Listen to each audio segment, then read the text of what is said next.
Killing off the Nexus lineup was a bitter pill to swallow for many Android fans, but in place of that, we got the Pixel series, two no-nonsense flagship smartphones that improved vastly upon the Nexus series' biggest shortcomings, build quality and camera performance.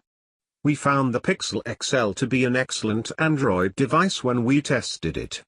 However, the Pixel phones have seen their fair share of issues, ever since their launch last October. These included a freezing camera, trouble with Bluetooth pairing, reports of spotty LTE connectivity and even audio distortion problems. The last of those turned out to be a hardware issue, and the only fix was to get a replacement unit. It's issues like these that made us wonder whether Google was committed to hardware, or whether this was yet another expensive experiment. As it turns out, the company is indeed serious enough to acquire a large part of HTC's smartphone operations. This brings us to the brand new Pixel 2 and Pixel 2 XL, phones designed and built under Google's supervision. This new generation of flagships will take on the likes of the Samsung Galaxy S8 series, Galaxy Note 8, Apple's iPhone X and 8 series, and LG's V30. Oh, and let's not forget Sony's new Xperia XZ1 either. So, are they any good? We got to spend some time with both of them at the company's hardware event in San Francisco, and here's what we thought. The Google Pixel 2 and Pixel 2 XL share many core features and specifications, just like their predecessors, so let's get that out of the way first. Both phones are powered by Qualcomm's Snapdragon 835 SoC and have 4 GB of RAM with either 64 GB or 128 GB of storage. You can't expand storage, just like with the original Pixels. They do have IP67 ratings for dust and water resistance, as well as stereo speakers, which brings them up to speed with the rest of today's flagships. Both feature aluminum unibodies, with fingerprint sensors on the back. Both also run on Android 8 Oreo and updates are guaranteed for a long time. There's a new feature called Active Edge, which works similarly to the squeeze gesture on the HTC U11, and is set to trigger Google Assistant. After using both phones for a while, we think it's safe to conclude that the Pixel 2 is designed for more practical, everyday use, while the XL version is for those who want to show off. That's because the Pixel 2 has a standard 16:9 Full HD screen, whereas the XL boasts of a trendier 18:9 QHD Plus panel. The Pixel 2 is easier to grip in your hand and feels really light. Its 5-inch Full HD OLED panel produces nicely saturated colors. On the other hand, the Pixel 2 XL features a 6-inch POLED display, which is how Google is able to curve it around the edges of the device. This one produces equally good colors and saturation. Google Pixel 2 XL back gadgets 360 054 117 134120 5127 Google Pixel 2 XL. Since they are both OLED panels, there's an always-on display feature along with something called Now Playing, which taps into Google's AI capabilities to try to identify songs playing in the background, and you don't even need an internet connection. We're told that Google stores an on-device library of tens of thousands of songs that are most likely to trend in your region, and this list is updated regularly. When we asked Google representatives how much storage space this database requires, we weren't given a specific number but only told very, very little.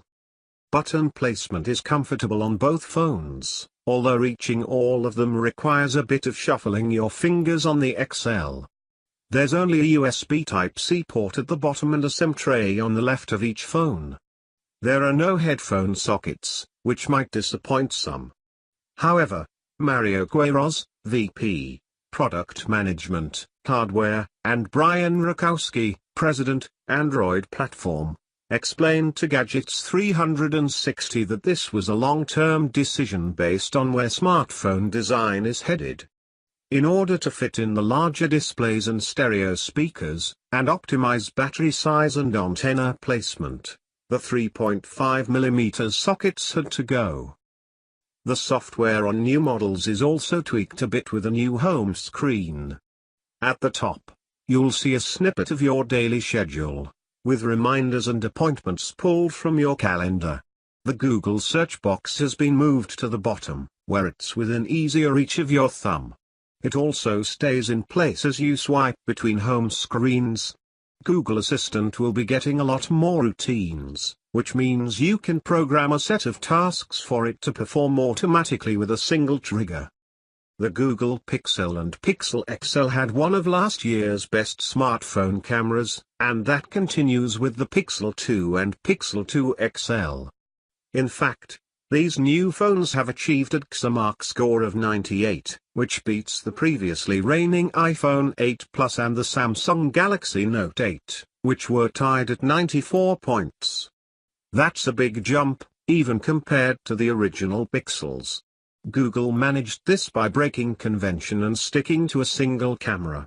Rakowski told us that it's the combination of hardware and AI or machine learning that has helped the Pixel 2 and Pixel 2 XL achieve this feat. Both phones have 12.2-megapixel sensors with wide f/1.8 apertures and optical image stabilization, OIS. During video recording, the phone uses a combination of OIS and IS, electronic, to achieve more stability. While we didn't get a chance to try out how well this actually works outdoors, we did find that it only supports 4K at 30 FPS for now, which is a step behind the iPhone 8 which does 4K at 60 FPS.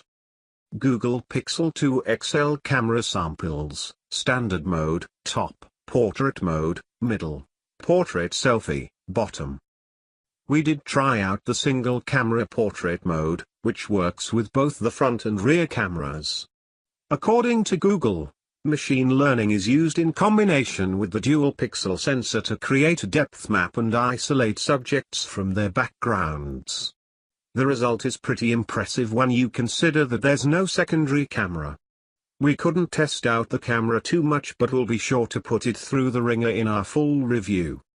All of Google's new hardware announcements at its event were essentially a showcase of its prowess combining hardware, software and machine learning, with Google Assistant at the heart of it all. As CEO Sundar Pichai reiterated at the start of the keynote, we're all moving from a mobile-first world to an AI-first world, and Google is focusing on its ability to harness this. The new Google Pixel 2 and Pixel 2 XL are not the flashiest of smartphones to hit the market this year, but the company believes that they will set a new standard for user experiences which will be hard for anyone to match. In India, you'll be able to buy the Pixel 2 and Pixel 2 XL from November onwards. Prices start at Rs. 61,000 for the 64GB Pixel 2 and Rs. 73,000 for the 64GB Pixel 2 XL, which makes them quite expensive.